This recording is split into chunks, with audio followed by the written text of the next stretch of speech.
Telle est la question donne l'occasion à des citoyens de tous horizons de questionner des experts sur différents sujets de l'actualité. Ils partagent avec vous leur savoir à propos des enjeux de société qui vous interpellent. Nourrir la réflexion, provoquer des changements positifs, sensibiliser et former la population, voilà l'objectif ultime du magazine Telle est la question.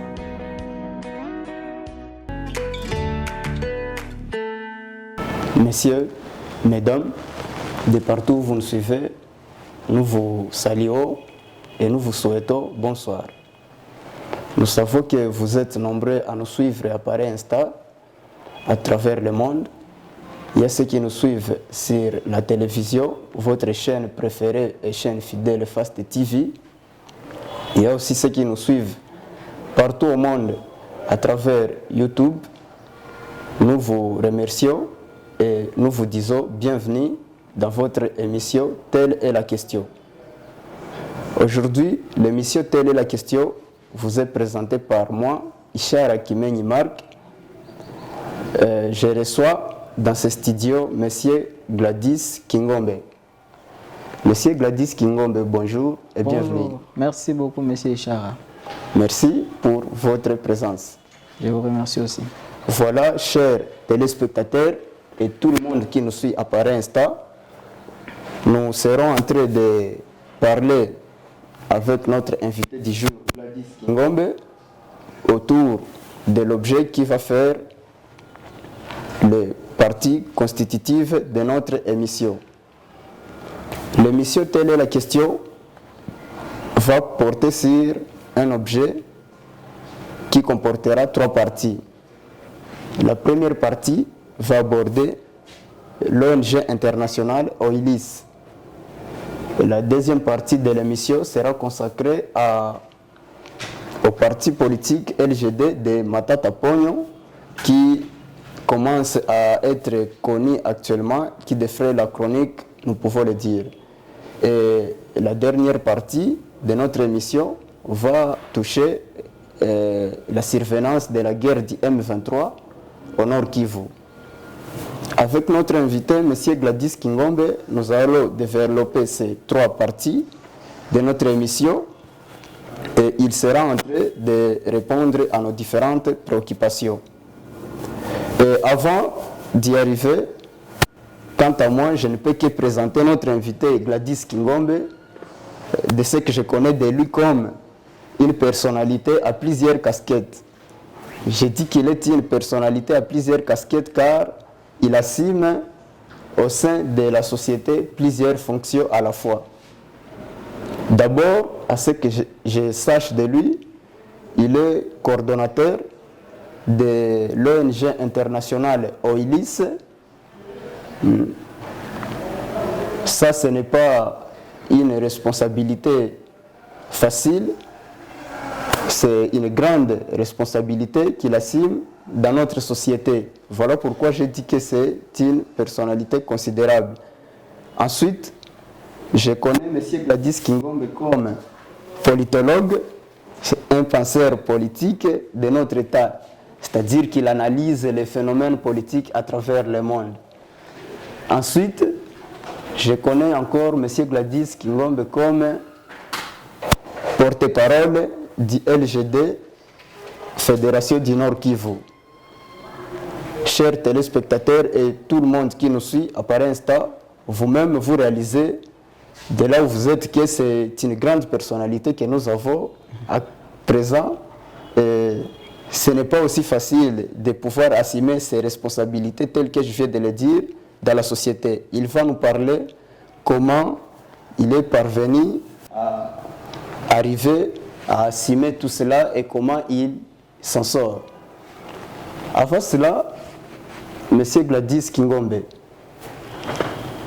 parlant de vous, que dire à propos de ce que vous êtes, au-delà de ce que moi je viens de dire à ceux qui nous suivent?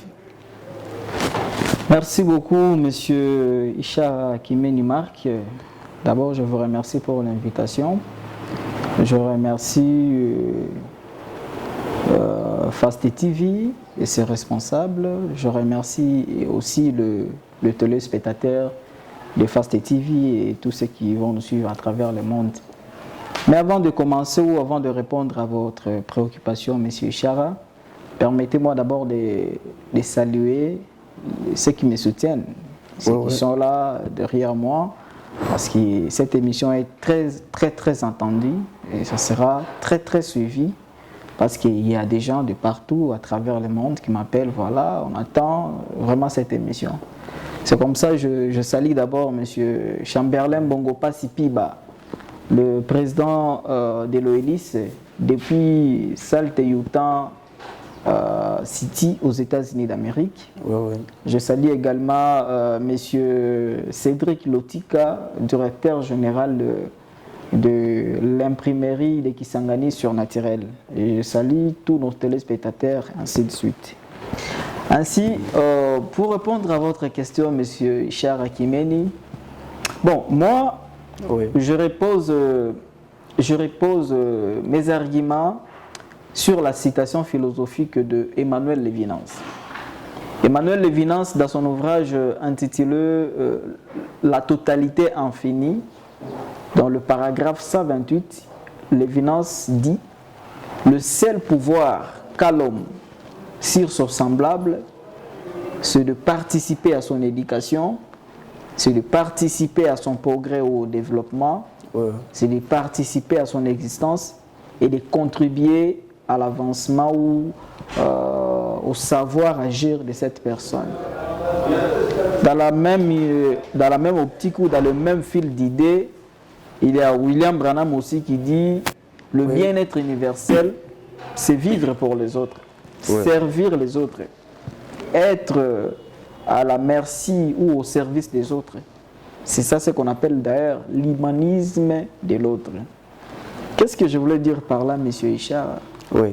Bien que je fais partie du siècle des Lumières, bien que je suis partisan ou disciple de l'école des pensées existentielles, mais je n'ai jamais approuvé ou adopté la théorie de Sartre sur l'enfer, c'est les autres. Dans les genres où je ne suis pas de ceux qui pensent que pour réussir, il faut à tout prix écraser les autres. Ou marcher sur la loi, marcher sur la constitution, marcher sur le principe. Non, je ne suis pas de ce genre de personne. Je ne supporte pas l'injustice, Ishara. Je ne supporte pas la démagogie. Je ne supporte pas la politique politicienne. Vraiment. J'ai passé une grande partie de ma jeunesse, je sacrifiais ma vie en luttant contre les antivaleurs, en faveur des valeurs supérieures, en faveur des valeurs éthiques.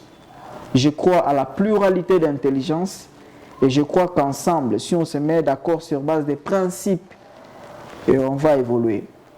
C'est comme ça, il y a peut-être des couronnements par ici, par là, par la grâce de Dieu.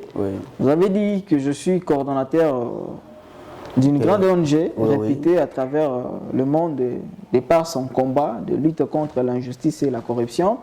OELIS, effectivement. Bon, la coordination ou être à la tête d'une grande coordination, d'une ONG, représenter cette ONG au niveau de la province du Nord Kivu, c'est un couronnement. C'est l'une, donc c'est mon combat, parmi les combats que j'ai toujours combattu, mon combat là, de lutter contre les antivaleurs en faveur de valeurs supérieures, ce qui fait de moi ce que je suis aujourd'hui. Donc voilà ce que je peux dire un peu, un tout petit peu. Bien, là nous comprenons donc que c'est à partir de cette lutte que vous menez du jour au jour que vous arrivez à accéder à de telles considérations sociales. Vous êtes contacté par-ci, par-là, par de grandes personnes qui vous embauchent, qui vous donnent des responsabilités à assurer dans la société. C'est ça en bref ce que nous comprenons de M. Gladys Kingombe. Merci. Voilà, Gladys Kingombe, c'est un politologue, un penseur politique. Il vient de citer là-bas les auteurs, philosophes, politiques. C'est bien, nous comprenons que c'est quelqu'un qui connaît ce qu'il a fait. Il a fait des études politiques, sachant ce que ça doit apporter au sein de notre société. Et c'est ce qu'il est en train de faire. Jusque-là, il n'a pas dévié encore le chemin. Il est toujours droit dans la bonne voie. Il est coordonnateur d'une ONG qui intervient dans le domaine de lutte contre l'injustice la corruption électorale, nous trouvons que c'est une matière politique. Il est porte-parole d'un grand parti politique aussi, parce que son fondateur, c'est un grand homme que nous connaissons dans notre pays, Matata Ponyo, personne ne l'ignore, aucun Congolais n'ignore Matata Ponyo. Voilà pourquoi je dis qu'il est jusque-là dans la bonne voie. Alors, M. Gladys Kingombe, ONG OILIS, au Nord Kivu, nous sommes en train d'entendre par-ci, par-là, ONG OILIS, les gens parlent de l'ONG OILIS, donc c'est une ONG qui, en tout cas, qui est connue par plusieurs personnes à travers le Nord Kivu. C'est une ONG d'abord internationale qui œuvre dans plusieurs pays et arrivée en RDC, s'est implantée déjà au Nord Kivu. Cette ONG-là, comment avait-elle implantée au Nord Kivu? Quelle est sa vision au juste au Nord Kivu?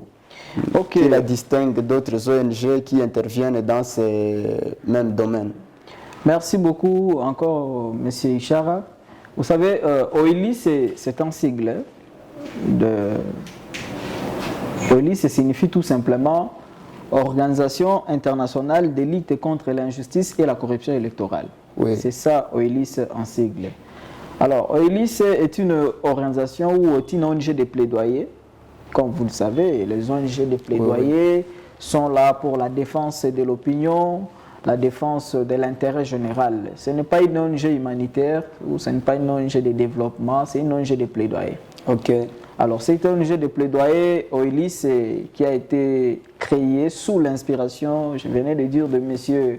Chamberlain Bongopa Sipiba, qui vit aux États-Unis. C'est un Congolais d'origine, il vit aux États-Unis, mais c'est un Congolais. C'est là suite à la fraude électorale de l'élection législative ou des élections passées de 2018. OILIS est une organisation africaine où l'impact de la lutte contre l'injustice et la corruption électorale est vraiment effectif. C'est ça la vision de l'OILIS. Il y a plusieurs missions. Bon, jusque-là, on a un bureau ici à Goma. On a un bureau à Goma. Mais si on n'a pas encore procédé à l'adhésion massive, et si on n'a pas encore invité tout le monde, c'est parce que jusque-là, on attend la sortie officielle de l'OILIS au niveau de la RDC, qui se tiendra au mois de juillet, début juillet ici. Dès nos retours à Kinshasa, dès nos retours de Kinshasa, je voulais dire, on va maintenant tenir une conférence de presse ou un peu de presse ici au Nord Kivu. On va fixer l'opinion sur les objectifs et tout ce que fait OILIS. Mais sinon, OILIS, comme je viens de le dire, une organisation qui lutte contre l'injustice et la corruption, surtout beaucoup plus électorale. Nous serons là à côté de notre partenaire privilégié, la CENI. Nous allons bientôt là, nous allons former des témoins. Nous allons former des témoins. Nous allons former même des observateurs. C'est que je vais vous faire une révélation. Bon, ce n'est pas un secret, tout le monde le sait. Tout le monde sait, d'après ce que les gens disent, tout le monde sait que c'est Martin Fayoulou qui avait gagné l'élection présidentielle de 2018. Tout le monde sait ça. Mais je peux vous dire que Martin Fayoulou était incapable de produire des preuves auprès de la Cour constitutionnelle pour montrer qu'il a gagné les élections ou il a gagné l'élection présidentielle. Alors que dans la tête des gens, tout le monde savait, tout le monde sait que c'est Matata Ponyo qui a donc c'est Martin Fayoulou qui a gagné. Mais il était incapable de produire des preuves. Pourquoi? Parce qu'il n'avait pas de témoins. Il n'avait pas de témoins sur terrain. Il s'est confié aux résultats de la SENCO. Lui-même, d'abord, candidat, devait avoir ses témoins. Alors, OILIS, cette fois-ci, va aider les candidats. Donc, on va mettre en place des témoins, on va former des témoins qui vont assister le candidat. Les observateurs aussi de l'OILIS seront là. Donc, au moment opportun, nous allons publier le rapport de l'OILIS où seront publiés chaque année ou à chaque étape, on va publier des rapports. Mais aussi, OILIS, comme observateur, de la matière. On va former des observateurs, on sera à côté de la CENI. On a plusieurs partenaires déjà, avec le Bureau conjoint des Nations Unies qui est notre partenaire, OBLC, UNPC. On a plusieurs partenaires, on évolue plutôt bien.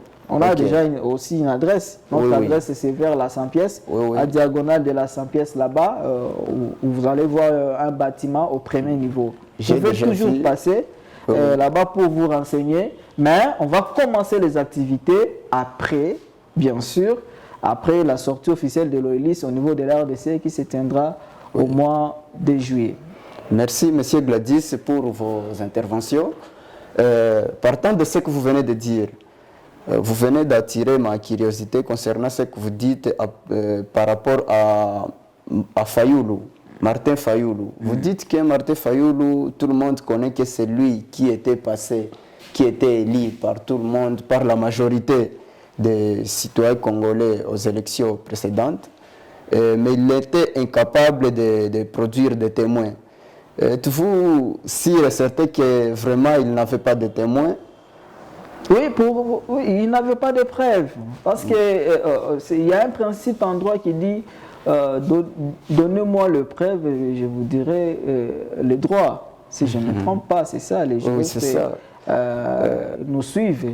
Donc, lui, tout le monde savait. Donc, tout le monde sait que voilà, c'est lui qui est.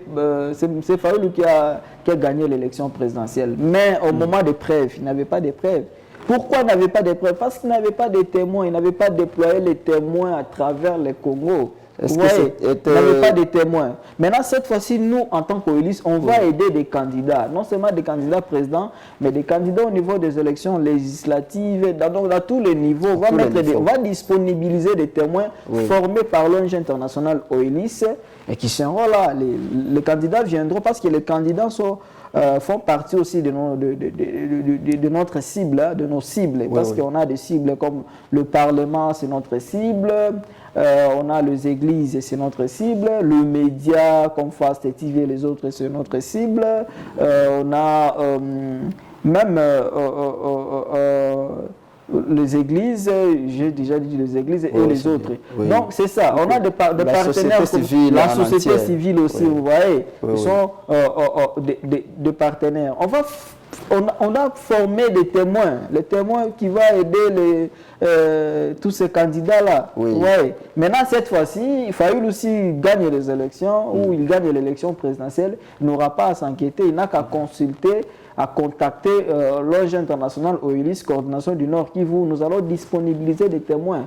À Takou, il y a les autres aussi, tous les députés, tous ceux qui... ma voisine qui a attaqué à te contacter, tout à des témoins crédibles, honnêtes, qui vont donner des résultats. Alors nous-mêmes aussi, on sera là en tant que des observateurs. On va observer, on sera à côté de la CENI, est-ce qu'il y a des résultats à quoi?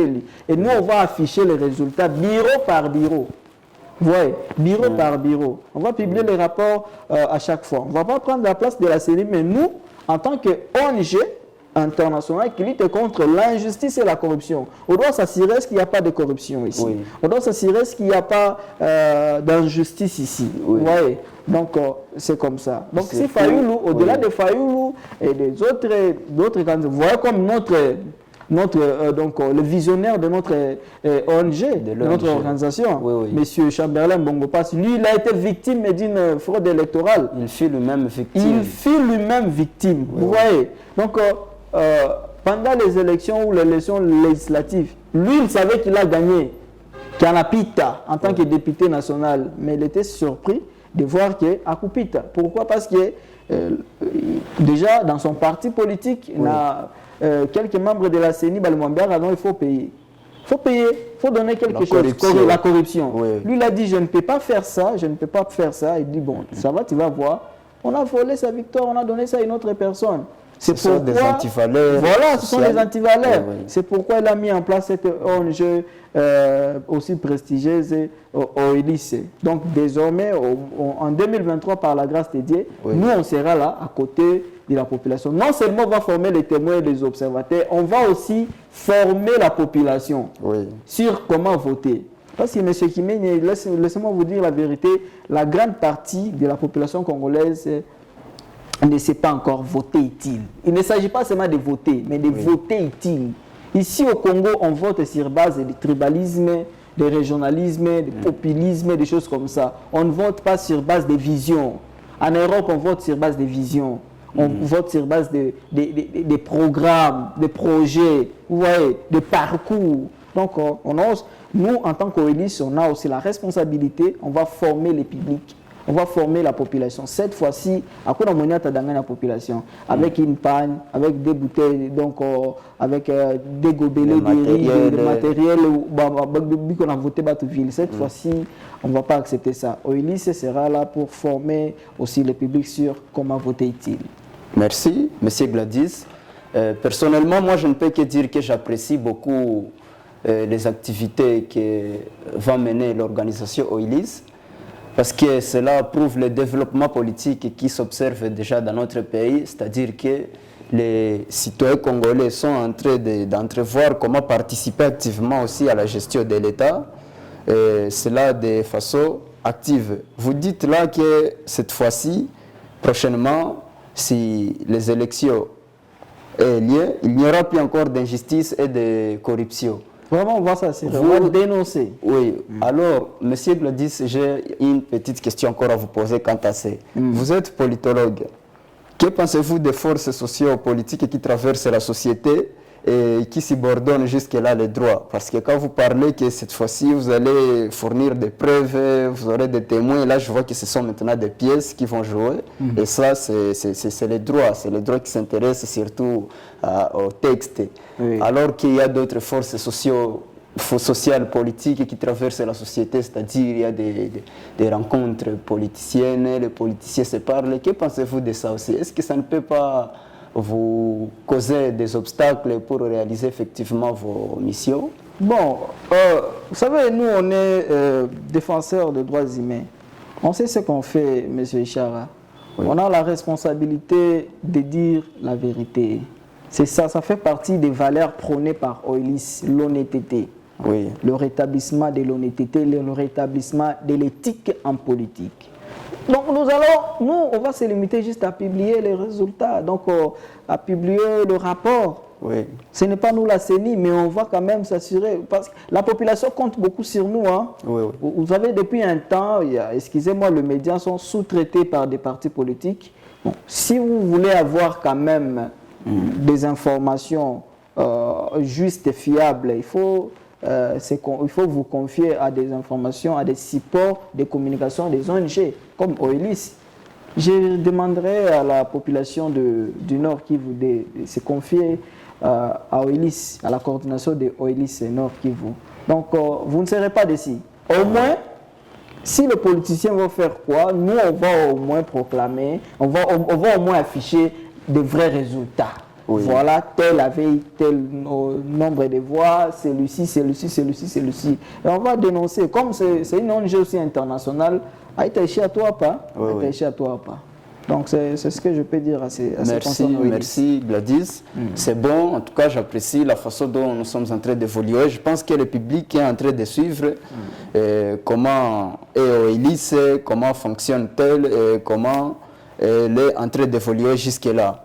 Monsieur Gladys Kingombe vient de nous dire que jusque-là, la sortie officielle de cette ONG n'est pas encore faite. Ils s'attendent juillet pour faire cette sortie et c'est après juillet que ces activités, nous allons commencer à les voir au Nord Kivu de façon effective. Effectivement. Alors, avant d'entrer à la deuxième partie de notre émission, monsieur Gladys Kingombe, quant à OELIS, j'avais une dernière question à vous poser. Ok. Si actuellement il y a quelqu'un, un citoyen congolais... Là, je dis, c'est vers la Saint-Pièce, donc à diagonale de l'Université catholique la Saint-Pièce, le bâtiment, quelque part là-bas, le premier niveau. On est là, vous pouvez toujours passer pour vous renseigner. Mais on n'a pas encore lancé l'adhésion massive. Pourquoi? Parce que l'ONG, au niveau de la RDC, n'a pas encore procédé à la sortie officielle. Et c'est au mois de juillet, bientôt là, début juillet, juin-juillet comme ça, nous irons à Kinshasa. Dès notre retour de Kinshasa, nous allons tenir un point de presse pour préciser, fixer l'opinion. Voilà maintenant tout le monde a une activité au niveau à Nord Kivu. Ok. Mais cela n'empêche que vous pouvez toujours passer pour vous renseigner. Vous trouverez quelqu'un là-bas à la réception. Le bureau est toujours ouvert du lundi au vendredi. Il y a quelqu'un, il y a la réception. Je ne suis pas le seul, je ne suis qu'un représentant, je suis que coordonnateur. Vous êtes le coordonnateur. Mais il y a toute une équipe. Oui. Parce que surtout une équipe là compétente et avec des gens aussi sérieux, compétents, combattants qui sont avec moi dans cette coordination. Donc, soyez les bienvenus. Vous appelez dans vos pites, pas les bureaux Koazi. Allez, on va vous donner, on va vous remettre des dépliants. Vous aurez encore beaucoup plus d'idées sur notre organisation. On va vous donner le formulaire. Mais, en ce qui concerne les activités, tout un job d'activité bien après notre retour de Kinshasa. Merci. Voilà, je vous ai posé cette question, c'est à l'intérêt du public qui nous suit, parce que je suis coordonnateur provincial de cette ONG, que l'adhésion est ouverte à tout le monde, tout celui qui voudra participer aussi, être membre, c'est possible, ce n'est pas fermé, mais cela va être effectif après la sortie officielle, qui va se faire en juin, juillet, comme ça. Bien, monsieur le coordonnateur de OILIS, je pense que, quant à moi, concernant OILIS, mes préoccupations sont épuisées, mais jusque-là, nous ne sommes pas encore à la fin de notre émission, nous sommes en train d'évoluer, nous continuons toujours. Parce que, comme je l'ai bien signalé juste au début de l'émission, j'ai dit que l'émission comporte 3 sujets répartis dans 3 parties. Donc, le premier était consacré à la présentation de OILIS, donc cette ONG internationale au Nord Kivu. Voilà pourquoi nous avons reçu les coordonnateurs. Et maintenant, nous allons entrer dans la deuxième partie de l'émission qui est consacrée au parti politique LGD de Matata Ponyo. LGD, le porte-parole de ce parti au niveau du Nord Kivu va nous en parler plus. Mais moi, je ne peux que désigner au public LGD, c'est leadership pour la démocratie et le développement. Je pense leadership et gouvernance, c'est pour le développement. Ah, leadership et gouvernance pour le développement. Très bien. C'est lui le porte-parole de ce parti politique nouvellement créé par Matata Ponyo. Qu'est-ce que vous pouvez nous dire, monsieur le porte-parole de LGD? Bon, merci beaucoup encore une fois, Ishara. Oui. D'abord, je vais donner une petite précision. Je ne suis pas le porte-parole singulier du LGD Nord Kivu. Je suis secrétaire en charge des communications du LGD au niveau du Nord Kivu. Ah, oui. C'est la première précision. Oui, oui. Et merci beaucoup.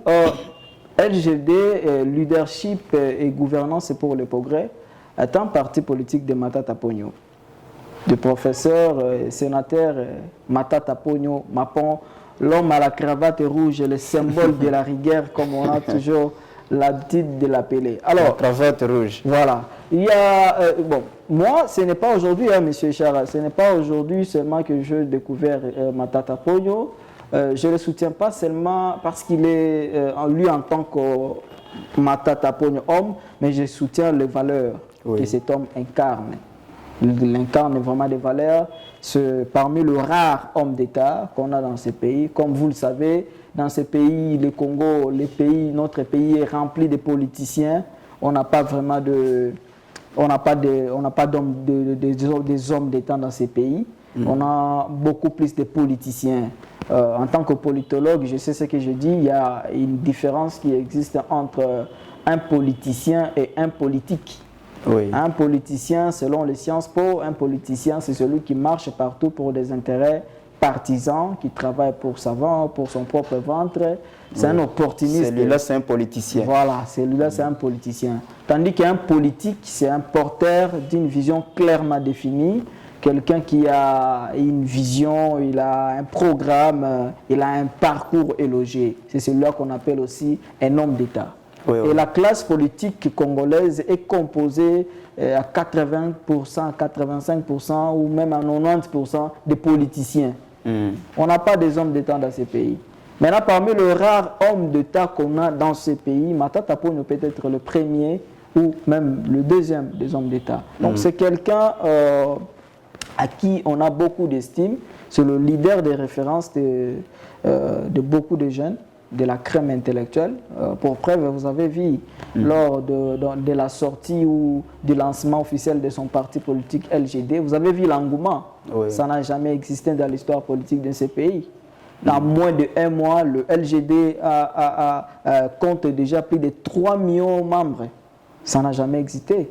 Et à majorité, déjà combien de membres? 3 millions de membres effectifs. Les gens qui se sont donc qui ont adhéré en ligne dans le parti LGD. À moins de 1 mois. Vous avez déjà vu ça dans l'histoire politique de ce pays.